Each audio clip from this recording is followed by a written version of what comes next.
In the diverse landscape of American politics, one group stands out for its unique voting patterns: Cuban Americans. Mountains, Cuba's been used by government forces.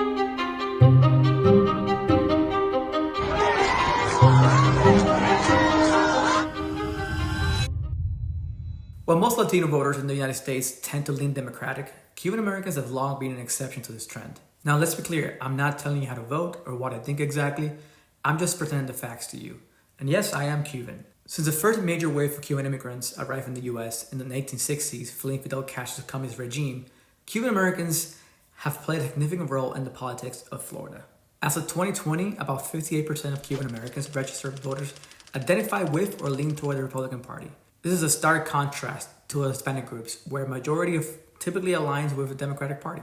Now, this distinction is especially crucial in Florida, a key battleground state, where Cuban Americans make up nearly 30% of all Latino eligible voters.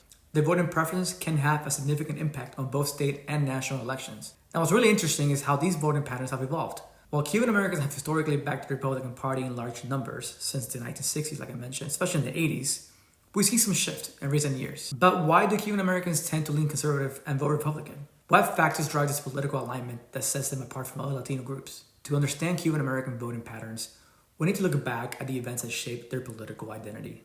Our story begins with the Cuban Revolution of 1959.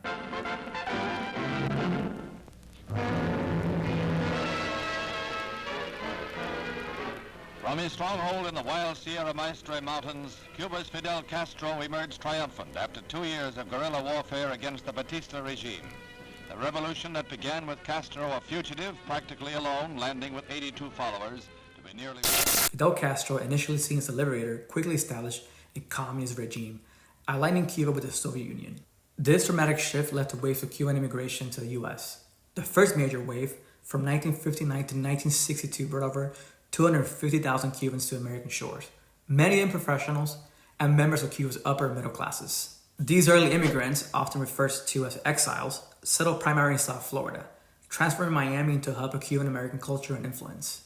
Other waves followed: the Freedom Flights from 1965 to 73, the Murillo boat lift in 1980, and the Balsero crisis of the 1990s. Each wave brought Cubans with varying experiences under the Castro regime, but all share a common thread: they have fled a communist system. This shared experience of fleeing communism became a defining factor in shaping Cuban American political identity. Many view the time in Cuba as a cautionary tale against left-wing policies and government control. As these immigrants build new lives in the United States, they remain deeply invested in US-Cuban relations. They hope for and support policies aimed at pressuring the Castro regime with the ultimate goal of bringing democracy to their homeland. My homeland. I personally came in the 1990s during the Balsero crisis, and I have family who have come before and after. Now, this context set the stage for a community that would become known for its strong anti-communist stance, its emphasis on economic opportunity, and its keen interest in foreign policy, especially when it comes to Cuba. Now, with this context in mind, let's explore the key factors that have led many Cuban Americans to lean conservative and vote Republican.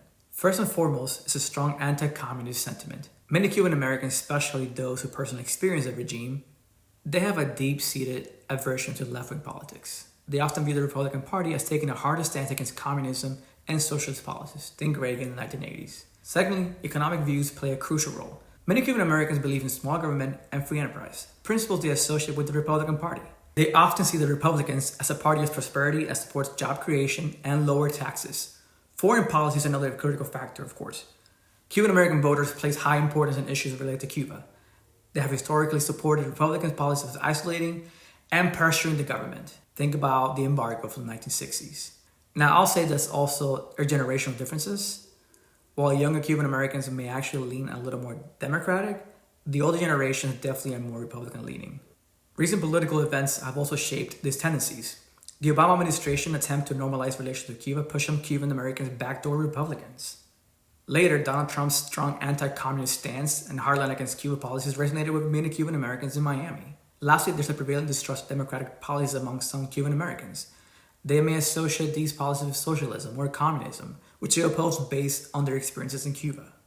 While the conservative leanings of Cuban Americans have been a consistent trend for decades now, it's important to recognize that this community is not a monolith. There are nuances and shifts, especially again when I mention young people. According to recent data, about 55% of Cuban Americans ages 50 and older identify as Republicans. However, those who are between the ages of 18 to 49, it drops to about 41%, which is a significant change. We've also seen some interesting shift over time. In 2013, about 47% of Cuban American voters identify with or lean toward the Republican Party. By 2020, this number had increased to 58%. This shift seems to be driven in part by second-generation Cuban Americans, which is interesting. In 2013, only 41% of this group identify as Republican or Republican-leaning. Now, by 2020, this had jumped to 56%. These dynamics are particularly important in Florida, where Cuban Americans make up about 20 to 30% of all Latino eligible voters. Their evolving political preferences can have significant impacts on election outcomes in this crucial swing state. It's also worth noting that while we speak of trends, individual Cuban Americans hold a wide range of different views. Factors such as education, income, and personal experiences make a difference and play a role in how people view themselves. Recent events continue to influence these dynamics. Changes in U.S. policy towards Cuba, developments within Cuba itself, and broader political trends in the U.S. And as we explore throughout this video, the tendency of Cuban Americans to lean conservative and vote Republican is complex. It's a different phenomenon, and it's complex and rooted in history and shaped by personal experiences and influenced by ongoing events. Again, Cuba is still a communist regime. Now, we've seen how the trauma of fleeing a communist country instilled a strong communist anti-sentiment in many Cuban Americans. We've explored their economic views, foreign policy priorities, and social values that often align with conservative positions. And I haven't even mentioned the case of Elian Gonzalez. When he was sent back to Cuba, many Cuban Americans felt betrayed by Bill Clinton, a Democrat. They saw him as weak and given in to Castro. Now, it's crucial to remember that Cuban Americans, like any other group, as I mentioned, they're not a monolith. We're not a monolith. While trends may exist, individual voters make their decisions based on a wide array of factors. The Cuban American vote remains particularly significant in Florida, a key battleground state, especially in this election year. As this community continues to evolve and new generations come of age, their voting patterns may continue to shift, potentially influencing the outcome of future elections. In the tapestry of American democracy, the Cuban American experience stands out as a reminder of these complex interplay between history, culture, and politics. It defines our nation and as a whole as well. And as we look into the future, one thing is clear. The Cuban American vote continues to be a fascinating and important factor in deciding the outcome of elections. It's worthy of our attention and understanding. Thanks for watching. Please like and subscribe.